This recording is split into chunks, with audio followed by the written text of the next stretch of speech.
welcome to the Bird Season Podcast. I'm your host, Frank. Here, we will be talking about the Philadelphia Eagles during the season, stats, news, opinions, and more. So, if you're a diehard Eagles fan, this is where you want to be right now. So, before we get into the Week 2 game, let's talk about the losses that we had today. We lost Brandon Graham, and from the looks of it, he tore his Achilles, so he's most likely out for the season. And Brandon Brooks didn't play today as well. Losing Brandon Graham is not a good thing right now. I believe we have depth on that side of the ball and on the defensive line, but losing Brandon Graham, that's a big time loss. Brandon Brooks, to be honest, phenomenal player. Health issues consistently. We haven't had him really play in like 2 years. So that's a bummer. But nonetheless, that's any type of news or injuries that we have. So just in case you didn't know who we played in Week 2, we played the Niners at home at the Link. And sorry to say, we lost. And the sucky part of it all is that today's my birthday and we lost. I was hoping for a win on my birthday, but we lost. Score was 17-11. Niners won by 6. So let's look at some statistics before we go further into the game. Total net yards, we outgained San Francisco, to be honest. We had 328 yards to their 306. Penalties, 8 to their 5. Penalty yards, 57 to their 60. So even though they had less penalties, they did have more penalty yards. Time of possession, this is where they basically beat us in about with almost 10 minutes more. We had a time of possession of 25 minutes and 6 seconds to their 34 minutes and 54 seconds. So let's look on our offensive side because, to be honest, there's a lot to talk about when it comes to the offense. Jalen Hurts didn't have a day. He did not have a day. This was not the week for Jalen Hurts. He had 12 completions to 23 attempts, slightly over 50% for 190 yards, 0 touchdowns, and 0 interceptions. Greg Ward also threw a pass, which was incomplete in the end zone, so he was 0 for 1.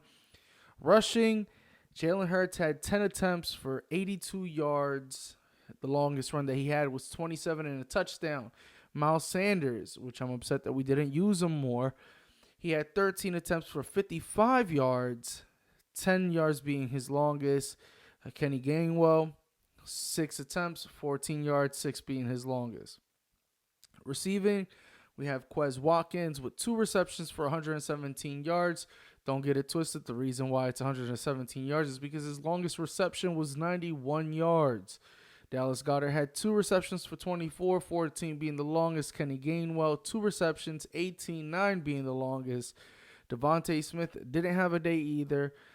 2 receptions, 16 yards, 11 yards being the longest. Zach Ertz, he played limited, 1 reception, 6 yards.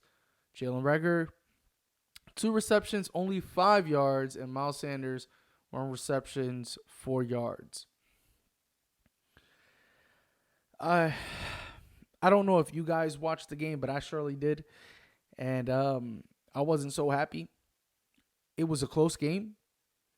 That's a plus. And like I said in the last episode, if you didn't hear it, just know that I'm doing some pregame episodes as well. I'm not only doing the recaps, I'm doing pre-games. So I'm just talking about certain things that I think that we should do, keys to winning and so on and so forth. So if you want to hear pre-game thoughts and talk, make sure you check the podcast. It's always going to be either on Friday or Saturday, depending on when we play. So make sure you check it out. The same way the recaps work. If we play on a Thursday, which I don't remember if we do, it'll be on a Friday when we release the episode for a recap, and most likely a Wednesday or a Tuesday when we release the pregame episode. So just make sure that you pay attention. If you're not subscribed, make sure to subscribe to the podcast so you can make sure that you get all that notification and know when it's actually out to check it out. But like I said, um, in the last episode, I talked about how much it would mean if we even lost and it was a close game. So the reason why I said that is because San Fran is a legit team. They're a legit playoff caliber team, a legit possible championship caliber team. And playing against them, to be honest, I didn't expect to win. I was hoping that we would win, and I thought that if we would win only by about 3 points. And to be honest with you, we lost by 6. So almost double on the opposite side from what I thought. But nonetheless, it was a hard fought game. And to be honest with you, it some of you may think that it was a good game because it was close, but to me, it wasn't all good. To be very honest, we didn't look good on offense at all. Like if you think that we looked good on offense, you gotta clean your glasses, wash your face or something because to be honest with you, we did not do well at all on offense. And that 12-23, that is not good. And just to compare Jimmy Garoppolo, because we played good defense as well. We there were some issues, and we'll talk about that too. But still, Jimmy Garoppolo was 22 or 30. 22 or 30. There is no reason. And let me make this clear. Jalen Hurts was very inconsistent in this game. He was very inconsistent because there was numerous times we had so many opportunities that we didn't take advantage of. We didn't run as often as we should have because we should have ran Miles Sanders more. To be honest, Miles Sanders looked good. He was averaging, I don't have the stats up here, but he was averaging around 4 yards per carry. And to be honest with you, we should have ran the ball a little bit more. The rushing yards that we mainly got was from Jalen Hurts actually escaping the pocket and having that open field and running because he couldn't pass the ball. And to be honest with you, I'm happy he didn't pass it even more because he was very inconsistent. But to be honest, we should have literally ran Miles Sanders and Kenny Gainwell a little bit more. We kind of went away from that, which is upsetting because Jalen Hurts was inconsistent. He was very inconsistent, and the numbers are just numbers, and I get it. Numbers aren't everything sometimes, but in this case, what's on film is actually worse than the numbers because I watched this game from the beginning to the very end, and let me tell you something. It did not look good. This did not look like the Jalen Hurts from last week. The Jalen Hurts from last week looked really, really good, and you know what? Maybe I'm blowing this out of proportion or whatever the case may be. But at the end of the day, this was not a good offensive display. And I get it. I completely understand. This is a true playoff contender. This is a true championship caliber team. But at the same time, if we cannot score on them, what does that say about our offense? We went, I think we attempted a fourth down conversion about 3 times today, 4 times, and we didn't even make one. And they were short yardage situations. We couldn't even do one. And we kept running. A lot of them, we kept running during them. But the problem is, if you're not running throughout the game and you're passing a lot more than what you're running, at some point, it's almost common sense. You're throwing majority of the time. You stop the run. Like, you're not running as much anymore. It's 4th and 1. Clearly, you're going to attempt to run. All you have to do is stack the box. That's really all you have to do. So, offensively, schematically, all that stuff, to be honest, not good at all. Not good at all. And like I said, the passing game was almost non-existent. Hurts was very, very inconsistent in the passing game. Outside of the fact that he threw that bomb to Quez Watkins. But still, that was the only big play for 91 yards. And majority, and we're going to go back into his stats. 190 yards, that's what he threw for. 91 of those yards 91 of those yards were because of that play. So you think about it. You think about it. Just think about it real quick. Yeah, that's how bad it is. Because if he only threw for 190 yards and one of those plays was a 91-yard play, he basically only threw for 89 yards outside of that in those 12 pass attempts. So that's roughly 11 completions. And we can do the math. I ain't going to do all that. You can kind of comprehend where I'm going with this because it was terrible. It was just terrible. Nonetheless, it was terrible. And the worst part of today was that we lost defensively. We lost Brandon Graham, which is a big hit. Honestly, it's a big hit. If you're a diehard Eagles fan and you've been watching the Eagles for a very long time, you know Fletcher Cox and Brandon Graham, they're basically our bread and butter on the defensive line specifically. And we lost Brandon Graham. Apparently, it looked like he has a torn Achilles. He's going to be out for the season. We did sign, what's his name? Josh Sweat. We gave him an extension for 4 years, I think it is, or 3 years, 40 mil, something like that. To be honest with you, I hope that he can step up big time for, after the loss of Brandon Graham. He's a good player, but, rotational player. Even though he got paid big money, he predominantly worked into rotations. But now with Brandon Graham being out and him signing that big contract, I'm pretty sure he's going to see a lot more snaps. The thing about Josh Sweat, if you don't remember, he does have an injury history. So it benefits him to be a player that's always, coming in and out, a rotational player. But now most likely they're gonna put him to have a bigger role now that Brandon Graham is out. So we got to look out and see how our defensive line looks going forward against better teams. And to be honest, our defense, if you ask me personally, they looked good. But towards the end of the third and basically all of the fourth, they looked tired, like they really did. Still, they were doing all that they could, honestly, especially the fact that our offense couldn't do much. Think about it. We've seen this scenario before. We've seen this before. If you remember Chip Kelly, if you remember when Chip Kelly was our coach, you would remember the high-octane, fast-paced offense that he ran.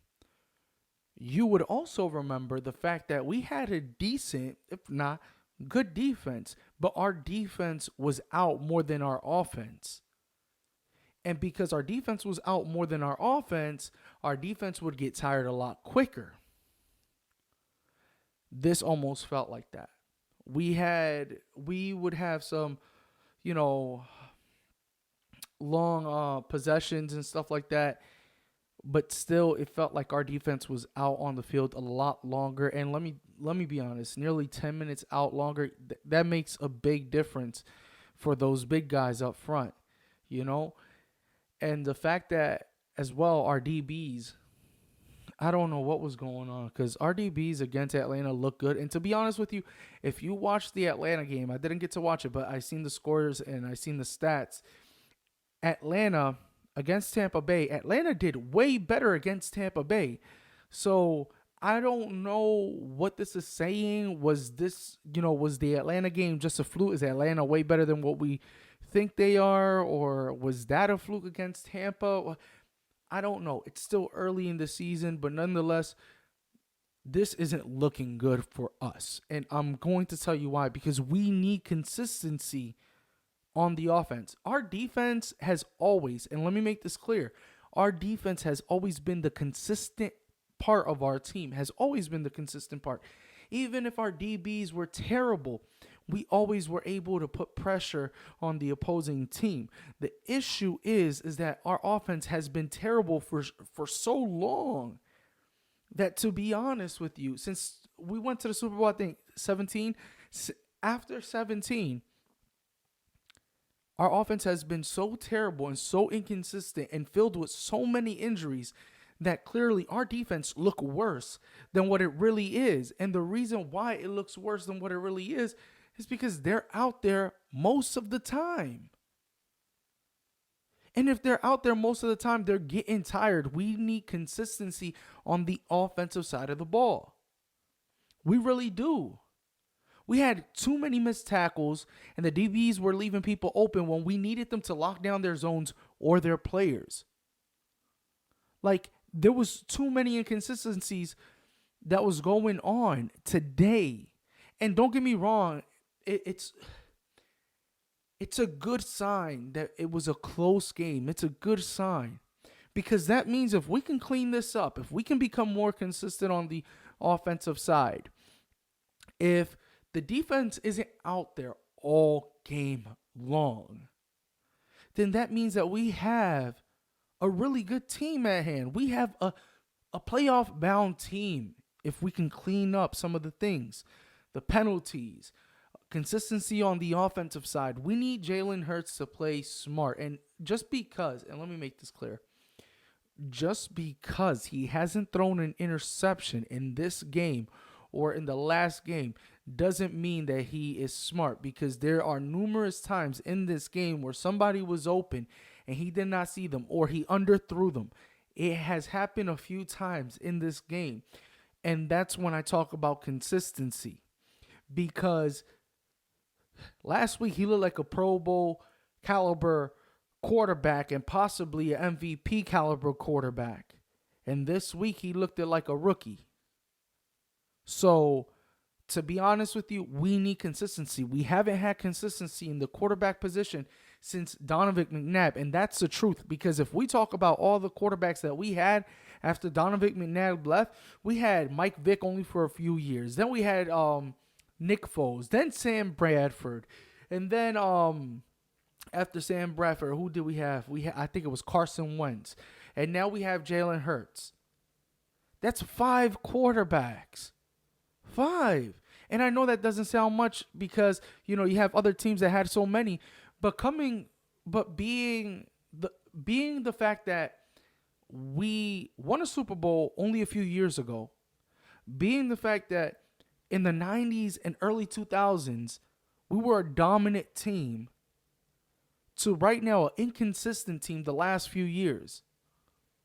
We need to find that consistency, and I'm hoping that Nick Sirianni can see what's going on and see if he can actually put a game plan together that's really going to put Jalen Hurts in a better position against teams like the 49ers. Because to be honest with you, or get him more training, something, because the truth is we should have ran more.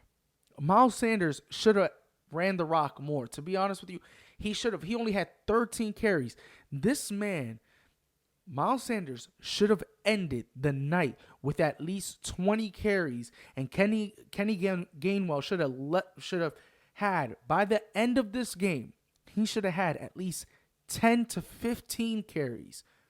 Because if that was the case, that would have been roughly about 30 carries. Jalen Hurts wouldn't have to run 10 times. And if they would have run consistently, then they could have done more play action passes.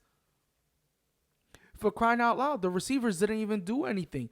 We're talking about, and this is receptions in line, 2, 2, 2, 2, 1, 2, 1. This is ridiculous.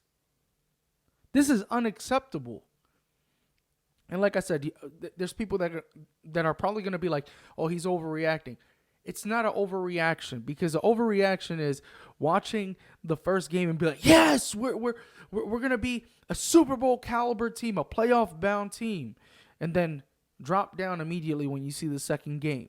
The first game I talked about how excited I was, how happy I was, but then I also spoke about how we're going to be playing the 49ers and how I believe that we need to play the same way that we played that first game to really win and become a playoff team. And I also spoke about how we needed to play and be close and score against the 49ers just for an indication to let us know where we're at as a team. And you know what? Yeah, this was a close game, but it wasn't close because of our offense. We were close because of our defense, and our defense was out there for far too long. And even being tired, they didn't allow a blowout to occur. And this is what I'm talking about. Our defense has never been terrible. It has been inconsistent a while back. it has been okay because we always, for like the past, I'll say 7 years, we've had a bend don't break type of defense. That's the truth. We're either in the top 20, top 10, depending for the past few years. So, to be honest with you, I really feel like the defense isn't our problem. Yes, this game we had some missed tackles. Yes, the DBs didn't really stick to their zone well or stick to their man well and allowed, like, I mean, there were gaps in the middle of the field. When I say gaps, I mean gaps. And a lot of the short passes, I mean, they were like 5 yards, 10 yards away. And, trying to catch up and make sure that you bring them down afterwards isn't always easy. So, like I said, this game, even it being the way it turned out, we lost, close game, cool with that. Defense, I would still sit here and say I think our defense can help us get into the playoffs. We do have a good defense regardless of what. And if we're talking about scores, think about it. This defense allowed a team. The Niners, I believe, scored like 37 points or something like that. They were in their 30, 31 points or something like that last week. We only allowed 17, so slightly less or more than half of what they made last week. And then last week against Atlanta, we only allowed 6 points. And them playing Tampa Bay allowed 26. So just to kind of give you an idea, I think they allowed 21 to 26 points today in Tampa Bay. But like I said, we're allowing less points. So defensively, we're looking good. Like I can't really complain about the defense. Like I said, today, yeah, there was some sloppy tackles. And I feel like the DBs could have played better, but nonetheless, they weren't the problem in this game. In this game, the defense was the issue. Last week, the defense wasn't the problem either, and the offense played as well as the defense, and that's why we dominated Atlanta. Because the defense wasn't out all game. They did their part, and the offense did their part. That's why we won, because it was a two-sided game in the sense that defense and offense did their part. In this game, defense did everything that they could, but the offense didn't do anything, regardless of what. You can sit here and be like, oh, yeah, but we ran over 100 yards. Yeah, we ran over 100 yards, but what does that mean when all you pass for less than 200 yards? And rushing over 100 yards, if you really think about it, the running came from Jalen Hurts when he was under duress and he seen green. We didn't really score anything. We got one rushing touchdown, and no passing touchdown. In all reality, it's crazy to believe that in reality, last week, we dominated this team. And this week, we looked lost on offense. Jalen Hurts, I expect a bounce back game next week from Jalen Hurts. Hopefully, he's more consistent and we don't have 12-23 again. Because to be honest, that's not going to cut it in the NFL. That's not going to cut it in this conference, and that's not going to cut it if we're planning to win the NFC East and possibly make it to the playoffs. If he can play the way that he played in the first week consistently, and this is what I'm saying, if he can play the way that he played in the first week consistently all season long, then we can possibly make it to the playoffs or even and win this division, because right now we're 1-1. The Cowboys 1-1 and the Giants 1-1. So there's a three-way tie right now. Three-way tie. I mean, Washington, not New York. Yeah, Washington. They're 1-1. There's a three-way tie right now in the NFC East. And let me make this clear. A lot of people are underrating the NFC East, but we're actually looking really, really good. The NFC East look like, we got some powerhouse teams here. The problem with the Eagles is consistency on the offensive side. If we're planning to beat the Cowboys, if we're planning to beat Washington, we have to stay consistent on the offensive line. I'm not so worried about our defense. I'm sad that we lost Brandon Graham, who's a key player on our defensive line, but we have depth there, and we have some amazing players there that can pick up the slack and, can prove themselves and hopefully fight for a better contract the following year. But outside of that, our offense is going to be the biggest issues moving forward. We definitely need more consistency from our quarterback. And if I can tell Nick Sirianni anything, it would be run the darn ball. We got some running backs. We got some playmakers in the backfield, and we got to use them more often. And to keep Jalen Hurts up and give him time to throw, the running game is going to be key, because if we can run the ball consistency and we can push for that play action, we'll have some openings. Now, Jalen Hurts has to stay consistent, but outside of that, to be honest, the offense is the issue at this point after 2 weeks of games. So hopefully next week we do better. I'm going to be paying attention to all the training camps and all the news and stuff like that, and I'll be releasing a pregame episode prior to Sunday. So make sure you check that out and tune in. Make sure you don't miss that, so we can talk about the keys to the game and winning that possible game, okay? But with all that being said, thanks for tuning into the Bird Season Podcast. I hope you enjoyed this episode. Next week, we will be playing against Dallas at their home at AT&T Stadium. So hopefully we can win this one and take the top of the division early on. Let's go, Birds.